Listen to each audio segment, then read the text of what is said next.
Hola, ¿qué tal? Dios les bendiga. Espero que se encuentren muy bien. Bienvenidos a este canal de la Iglesia Bautista Central de Ciudad Obregón. Esto es Escuela Dominical, estudios bíblicos dirigidos para adultos y recomendados también para jóvenes. Dice la palabra de Dios en Juan 8:32, y conoceréis la verdad, y la verdad os hará libres. Bien, este es el estudio número 3 de Efesios, correspondiente al día domingo 3 de abril de 2022. El tema es una vida de poder espiritual. Recuerden que cada domingo a las 10 de la mañana les tenemos preparados nuevos estudios. No se los pierdan. Es muy importante que usted conozca de la palabra de Dios. Bien, espero que tengan sus Biblias preparadas, hermanos. Vamos a leer una porción de la palabra de Dios relacionada con este estudio. La base bíblica es Efesios 3 del 10 al 21. Vamos a leer ahorita Efesios 3 del 14 al 21. Empezamos. Por esta causa doblo mis rodillas ante el Padre de nuestro Señor Jesucristo, de quien toma nombre toda familia en los cielos y en la tierra, para que os dé, conforme a las riquezas de su gloria, el ser fortalecidos con poder en el nombre interior por su Espíritu, para que habite Cristo por la fe en vuestros corazones, a fin de que, arraigados y cimentados en amor, seáis plenamente capaces de comprender con todos los santos cuál sea la anchura, la longitud y la profundidad y la altura, y de conocer el amor de Cristo, que excede a todo conocimiento, para que seáis llenos de toda la plenitud de Dios. Y aquel que es poderoso para hacer todas las cosas mucho más abundantemente de lo que pedimos o entendemos, según el poder que actúa en nosotros. A Él sea gloria en la Iglesia, en Cristo Jesús, por todas las edades, por los siglos de los siglos. Amén. Dios bendiga su palabra. Bien, vamos a orar para poner este tiempo en las manos de Dios. Oramos. Bendito Dios y Padre Celestial, te damos gracias por este tiempo que tú haces posible. Te pedimos que bendigas tu palabra, que será expuesta y que pueda llegar a muchos corazones necesitados, que sirva para la edificación de tu iglesia. Con el perdón de nuestros pecados, en el nombre de tu Hijo amado, nuestro Señor y Salvador Jesucristo, oramos. Amén. Muy bien, vamos a entrar entonces a la introducción de este estudio titulado Una vida de poder espiritual.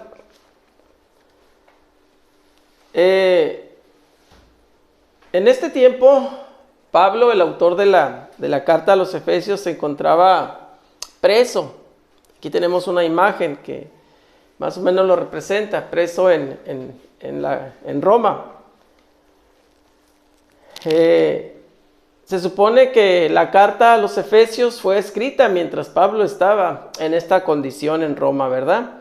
La fecha más probable de esta primera prisión del apóstol puede ubicarse entre los años 61 y 63 después de Cristo.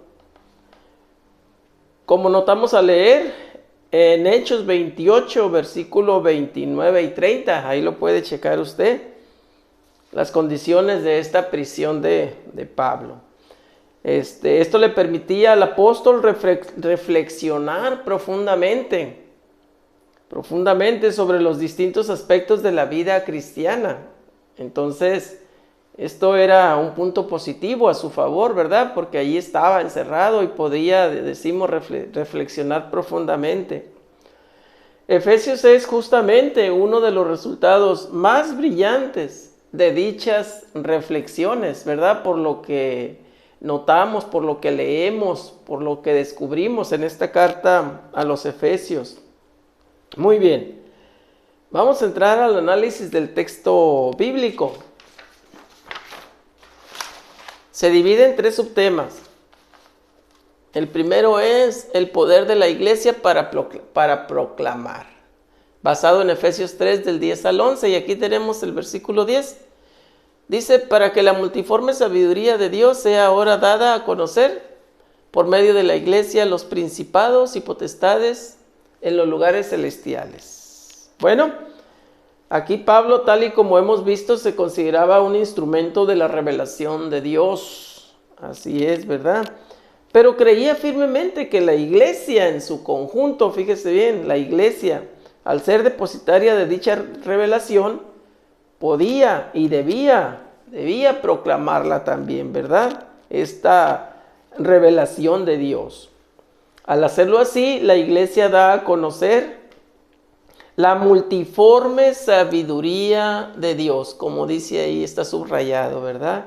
Esa multiforme sabiduría de Dios, particularmente ante los principados y potestades, dice aquí en la última línea, ¿verdad? Es decir, ante los ángeles buenos y los malos, ¿verdad? Ante aquellos que han permanecido fieles a Dios y ante los que han acompañado al diablo en su rebelión contra el Todopoderoso, contra nuestro Dios. A los primeros, es decir, a los ángeles buenos, como si fuera un curso de posgrado de la naturaleza divina, manifestada a través de su obra en nosotros, los cristianos. Y a los segundos, a los malos, ¿verdad? Como una manera de mostrar que los poderes que ostentan no son nada ante el ejercido por la sabiduría divina. Es decir, los poderes de Dios mucho más elevados, ¿verdad?, que los poderes del maligno. Así es, nada que comparar. Versículo 11. Dice, conforme al propósito eterno que hizo en Cristo Jesús, nuestro Señor. Bueno, toda la proclamación de la iglesia tiene como su base el cumplimiento del eterno propósito de Dios.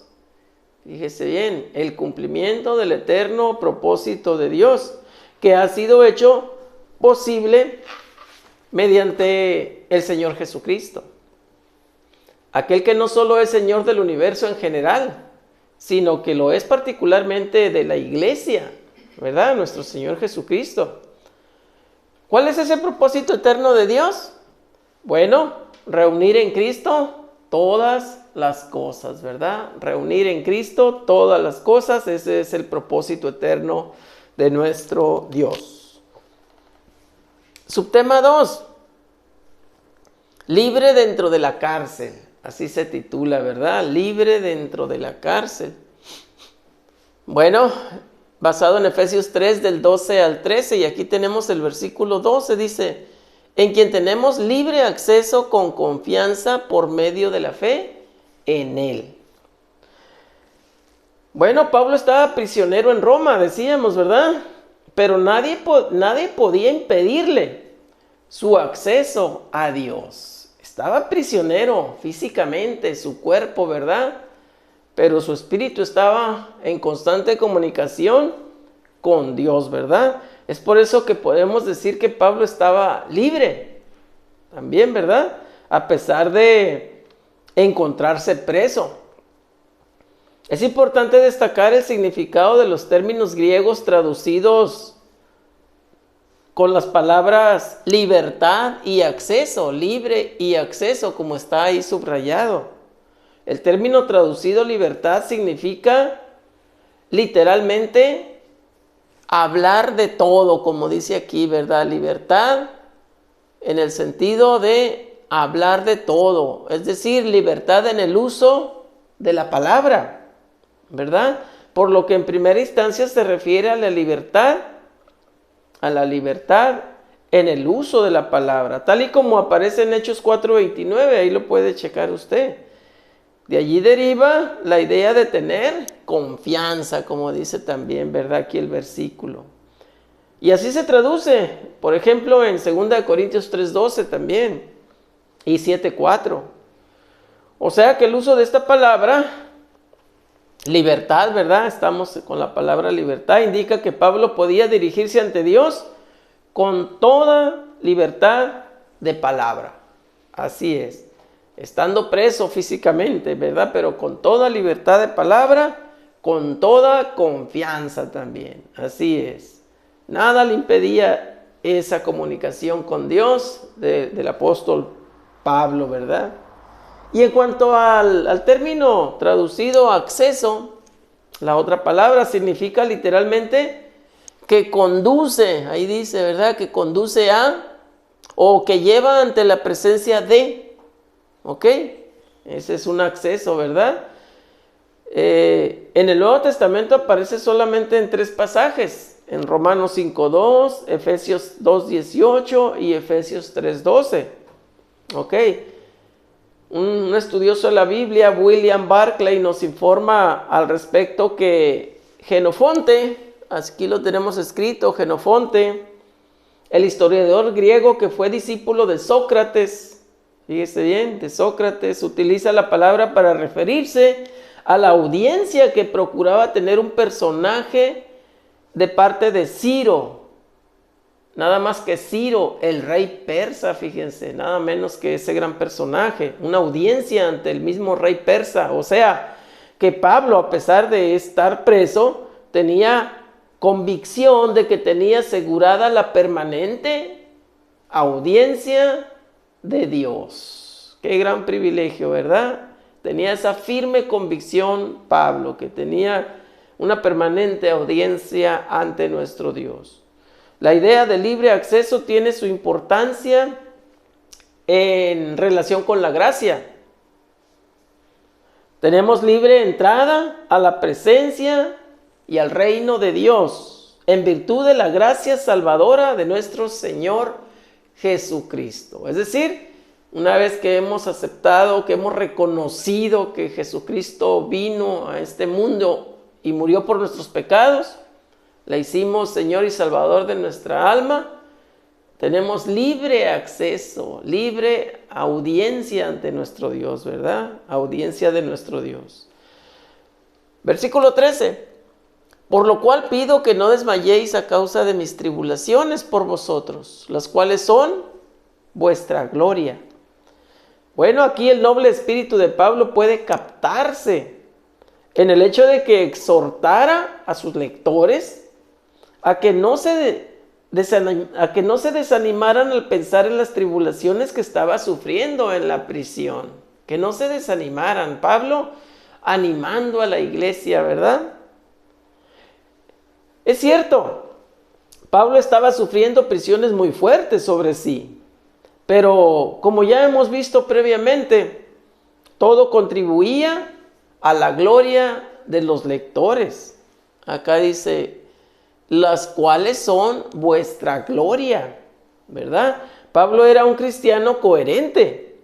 Y si él les había advertido a los cristianos de Listra, de Iconio, de Antioquía, de Pisidia, que era preciso para los cristianos pasar por muchas tribulaciones, usted lo puede checar en Hechos 14:22, que era necesario pasar por muchas tribulaciones. Ahora, ¿cómo habría de desesperarse ante las mismas, verdad? Pues no, ya les había enseñado que era necesario pasar por muchas tribulaciones y esta era una que estaba padeciendo él, ¿verdad? Y tenía que ser coherente, entonces, y lo fue Pablo, ¿verdad? Muy bien. El subtema 3, el poder del Espíritu para capacitar a los creyentes. El poder del Espíritu para capacitar a los creyentes. Efesios 3 del 14 al 21. Y aquí tenemos el 14 y el 15. Dice, por esta causa doblo mis rodillas ante el Padre de nuestro Señor Jesucristo, de quien toma nombre toda familia en los cielos y en la tierra. Pablo establece en estos versículos 14 y 15, ¿verdad? Una estrecha relación entre Dios como Padre y todo lo creado, ¿verdad? Ya sea que esté ubicado en el cielo o en la tierra, organizado en familia, como dice aquí, ¿verdad? De quien toma nombre toda familia. por el reconocimiento de todo lo que Dios hace para sus hijos y toda la creación, se motiva, fíjese bien, una actitud de adoración. ¿Y cómo dice aquí? Doblo mis rodillas ante el Padre. Ahí está subrayado. Doblo mis rodillas ante el Padre ante el Padre de nuestro Señor Jesucristo. ¿Ok? Ese reconocimiento de todo lo que Dios hace por sus hijos y toda la creación. No hay más que rendirse ante Él y doblar nuestra rodilla ante el Padre de nuestro Señor Jesucristo. Versículos 16 y 17. Dice, para que os dé conforme a las riquezas de su gloria, el ser fortalecidos con poder en el hombre interior por su espíritu, para que habite Cristo por la fe en vuestros corazones, a fin de que arraigados y cimentados en amor. Ok. Bueno, el poder del Espíritu Santo actuando en el cristiano hace posible que Cristo pueda habitarlo, ¿verdad? Hablando en forma figurada, claro, sintiéndose cómodo dentro de él. O sea, si el Espíritu Santo está en el cristiano, sellándolo, ¿verdad? Nuestro Señor Jesucristo puede habitar cómodamente dentro del cristiano. Así es. Y este habitar de Cristo en el interior del cristiano lleva a es decir, al cristiano, a estar arraigado y fundamentado en amor. Así es, ¿verdad? El amor, importantísimo, en el Hijo de Dios, ¿verdad? Fundamentado en amor, es decir, que el amor se convierte en la raíz y el fundamento del Hijo de Dios, es decir, del cristiano. ¿Ok? El amor se convierte en la raíz y fundamento del cristiano. Este es uno de los temas que tiene un claro paralelo. Si usted checa en Colosenses 1:23, ahí va a ver qué dice: si en verdad permanecéis fundados y firmes en la fe, y sin moveros de la esperanza del Evangelio que habéis oído, etcétera, ¿verdad? Esa es la parte que nos interesa. Muy bien, versículos 18 y 19. Dice: seáis plenamente capaces de comprender con todos los santos cuál sea la anchura, la longitud, la profundidad y la altura, y de conocer el amor de Cristo, que excede a todo conocimiento, para que seáis llenos de toda la plenitud de Dios. Bueno, cuando el amor, fíjese bien, hablábamos del amor en los versículos anteriores, cuando el amor es la raíz y el fundamento del cristiano, este es capaz de comprender en todas las dimensiones el amor de Cristo. Así es, cuando el amor es la raíz y el fundamento del cristiano. Para un analista de la Biblia, Abbott, las 4 palabras que señalan las 4 dimensiones del amor de Cristo parecen indicar no tanto la totalidad de la comprensión como la vastedad de la cosa a ser comprendida. Efectivamente, la vastedad del amor de Cristo es tal que, según Pablo, debe ser comprendido. Fíjese bien, esta vastedad del amor de Cristo debe ser comprendido junto con todos los santos. Y aquí está subrayado, ¿verdad? Plenamente capaces de comprender con todos los santos. Es decir, no es posible comprenderlo a nivel individual. Fíjese bien, por eso tan importante es que nos congreguemos, ¿verdad? Porque ahí es donde se demuestra unos con otros ese vasto amor, ¿verdad? Que Dios ha depositado dentro de nosotros. Si es que Cristo vive en nuestros corazones. Muy bien. El apóstol insiste además en que es un amor que va más allá de la capacidad de comprensión del ser humano, ¿verdad? Dice, excede a todo conocimiento ahí en el penúltimo renglón. Por lo tanto, solo es comprensible bajo la guía del Espíritu Santo. Finalmente puede verse al final del versículo 19 que la comprensión del amor de Cristo conduce a la plenitud espiritual. Ahí está, seáis llenos de toda plenitud. Así es, plenitud de Dios. Bueno, versículos 20 y 21. Dice: y a aquel que es poderoso para hacer todas las cosas, mucho más abundantemente de lo que pedimos o entendemos, según el poder que actúa en nosotros, a Él sea gloria en la iglesia en Cristo Jesús, por todas las edades, por los siglos de los siglos. Amén. Pablo no duda de la voluntad de Dios, ni de su capacidad para colmar a su iglesia de toda bendición espiritual, ¿verdad? Como corolario a este reconocimiento de la suficiencia de Dios, se incluye un canto de alabanza que nos muestra el corazón del apóstol. Él entiende que es la iglesia, él entiende qué es la iglesia, cuál es su tarea y quién es su Señor. Así está, firmemente convencido el apóstol Pablo, ¿verdad? Muy bien. Está interesante, ¿verdad? Lo que dice aquí, aquel que es poderoso, ¿verdad? Nuestro Dios, para hacer todas las cosas mucho más abundantes de lo que pedimos o entendemos. Mucho más abundantes, ¿verdad? Qué privilegio nuestro, de todos los hijos de Dios, ¿verdad? Que Dios nos da aún más de lo que pedimos cuando lo necesitamos, ¿verdad? Muy bien.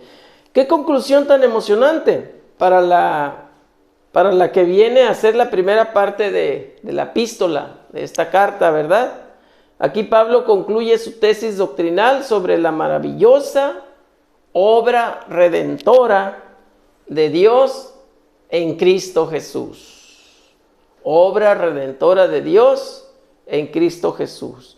Y la misión de la iglesia de difundir este mensaje, fíjese bien, la misión de la iglesia de difundir este mensaje que lleva salvación. Así es, una tarea para la iglesia. Bien, ¿qué podemos aplicar de este estudio? Bueno, tenemos 3 puntos y aquí está el primero. Dios nos concede el privilegio de libre audiencia, ¿verdad? Qué privilegio tener comunicación, ¿verdad? Directa con nuestro Dios. Qué gran privilegio. Más de uno de los gobernantes de este mundo, fíjese bien, al igual que los reyes de la antigüedad, según dijera el Señor Jesucristo, los reyes se enseñorean. Lo puede checar en Lucas 22, 25. Los reyes se enseñorean del pueblo. Se enseñorean de las naciones que están bajo su autoridad. Los reyes, los gobernantes. A tal punto que establecen todo un complicado procedimiento para atender a sus gobernados, ¿verdad? No cualquiera habla con los que tienen puestos muy elevados. Dificultan a través de múltiples y engorrosos trámites el concederles audiencia. En contraste con esto, Dios concede permanente audiencia a sus hijos. Qué importante, ¿verdad? Dios concede permanente audiencia a sus hijos. Qué gran privilegio. No es como los reyes de la tierra, los gobernantes del mundo, ¿verdad? No. Tenemos libre audiencia ante nuestro Dios. Punto número 2. Las dimensiones del amor de Cristo nos comprometen. Bueno, aunque creamos que tenemos mucho amor por Cristo, fíjese bien, este amor nada es comparado con el que Cristo ha tenido y tiene por nosotros. Ese es más grande. Y por toda la humanidad. Esto debe llevarnos a comprender cada vez más, a comprometernos cada vez más con Él. Así es. Así debiera ser, ¿verdad? Ese grande, inmenso amor que nos ha tenido, nos debiera movernos más, a comprometernos más con Él, ¿verdad? Le voy a contar una anécdota, mire. Se cuenta que un marqués italiano tenía tan mal carácter que llegó a ofender al mismo rey. Como era muy orgulloso, no quiso retractarse públicamente y tuvo que sufrir el destierro. Pasó mucho tiempo hasta que un día el rey llegó a la fortaleza donde estaba el marqués y le dijo que lo perdonaba sin ninguna condición. El noble, agradecido por el gesto, decidió pedirle perdón al rey públicamente. Fíjese bien, el amor engendró amor. Cuando primeramente no quiso retractarse, pedir perdón públicamente, después lo hizo. Porque el rey le dijo, te perdono sin poner ninguna condición. Entonces el amor engendró amor. Que el amor de Cristo, fíjese bien, produzca en nosotros una reacción similar. Así es, así lo quiere Dios, hermanos. Muy bien. Punto número 3. Tengamos confianza. Dios va más allá de nosotros. Como bien dice Isaías en su libro, Isaías 55:8. Nuestros pensamientos no son como los de Dios. Así dice, ¿verdad? Como enseñara Jesucristo también en el Sermón del Monte. Cuando oramos no debemos utilizar vanas palabrerías, pensando que con eso lograremos la respuesta a nuestras peticiones. No es que debamos convencer a Dios que haga algo a nuestro favor. Fíjese bien, esto es muy importante. No es que debamos convencer a Dios que haga algo a nuestro favor. Dice aquí, Dios va más allá. Más bien, al orar, estamos demostrando nuestra confianza. Al orar, estamos demostrando nuestra confianza en la buena disposición hacia nosotros de parte de nuestro Dios, que es omnipotente. Todo lo puede, ¿verdad? Muy bien. Bueno, ya decíamos en el punto número 1, ¿verdad?, que Dios concede libre audiencia a sus hijos. Y sus hijos son los que reconocemos, hemos reconocido que Jesucristo vino y murió por nosotros, ¿verdad? Por nuestros pecados, para perdonar nuestros pecados. Y le hemos hecho Señor y Salvador de nuestra vida, de nuestra alma. Si usted ya es salvo por la fe en Jesucristo, felicidades. Pero si no, déjeme decirle que es muy fácil que usted obtenga la salvación que Dios le regala de a gratis, ¿verdad? De a gratis. ¿Qué tiene que hacer? Simplemente hablar con Dios en oración y considerarse pecador, porque dice la palabra de Dios que todos somos pecadores. Arrepentirse de esos pecados y Dios le perdonará si lo hace con un corazón sincero. Por supuesto, abrirle las puertas de su corazón a Cristo para que entre como Señor y Salvador de su alma. Y eso es todo, ¿verdad? Por supuesto, tratar de llevar una vida alejada del pecado. Luchar día a día para vivir en la voluntad de Dios. ¿Y dónde está la voluntad de Dios?